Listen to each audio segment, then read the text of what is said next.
Hello guys! For today's video taping natin ngayon sa Batang Quiapo. Kasama natin ngayon yung isa sa supplier ng mga talents. So, siya si Wilson nga pala. Ang agency ko ay Grand Laraine. Ako ang kumukuha minsan ng mga talent dito sa Batang Quiapo. Yan. So, tatanungin din natin siya bilang supplier, no? Ang tanong ng mga talents, totoo ba na may palakasan sa taping? Para sa akin, wala namang palakasan talaga. Depende na lang yan kung paano ka makisama sa isang grupo. Kasi group 1 talaga minsan dito sa taping.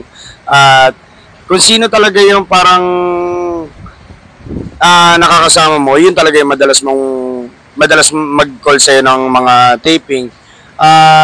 Sa ibang mga sa ibang mga supplier naman na may mga depende na lang din kasi yun eh. Kumbaga, yung iba kasi nasasabi na palakasan kasi syempre nawawalan sila ng racket. Unlike talaga sa mga close nung iba, nabibigyan talaga ng project. Yun. Pero sa akin, walang palakasan talaga. May favorite ba kayong talents?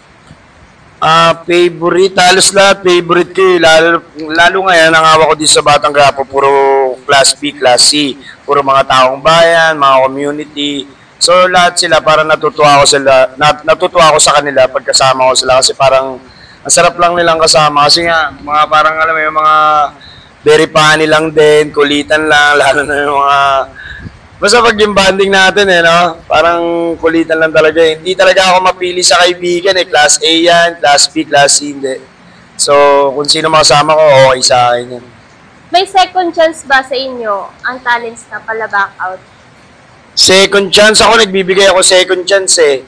Actually, nakailan na nga sa akin yung isang talent na na si J.U. no? Ay, J.U. Tama. Hindi ko na babanggitin dito. Pero lagi ko binibigyan ng chance yun eh. So yun, wala naman sa akin problema yun. Basta, nakikita ko naman nagbabago ka. Ano ang maipapayo mo sa mga talents na para laging ma-approve sa taping? Para sa akin, ngayon kasi ang labanan talaga is yung pagandahan ng set card. Tsaka kung ano ka, yun yung ipakita mo. Ngayon kasi may mga reels na video reels. Di katulad sa amin dati. Talagang mga wala lang yun. Sama ka lang, ganito, punta ka lang dito. Medyo madali dati. Ngayon kasi talagang kailangan meron kang video reels, maayos yung set card mo. Yung kailangan din, marunong ka talaga makisama dito. Hindi pwede yung parang mayabang ka rito, hindi. Sa tingin mo, bilang supplier, dapat ba na mag-acting workshop ang mga talents? Actually, sa tingin ko hindi. Kasi nasa sa'yo na yan kung matututo ka eh. Actually, yung mga ganyang bagay, dito ko lang din natutunan yan eh. Wala talaga ako Dati kabado talaga ako mag-lines, yung mga ganyan. Acting, kaharap may mga artista. Pero pag nasubukan mo ng isang beses, nagkakamali rin sila kasi yung mga artista. Pero,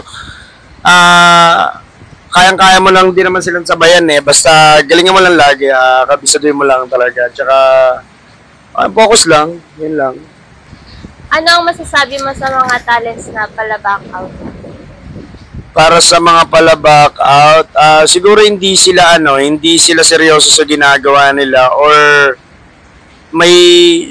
siguro may reason naman, pero kung ganun lang din, huwag ka na muna mag-rumakit, huwag ka na muna mag-taping kasi masisira talaga yung mga supplier mo, yung mga hunter mo, ganun. At saka yung nagsama sa'yo na kaibigan mo, isa yun. Thank you po. Yun lang. Thank you.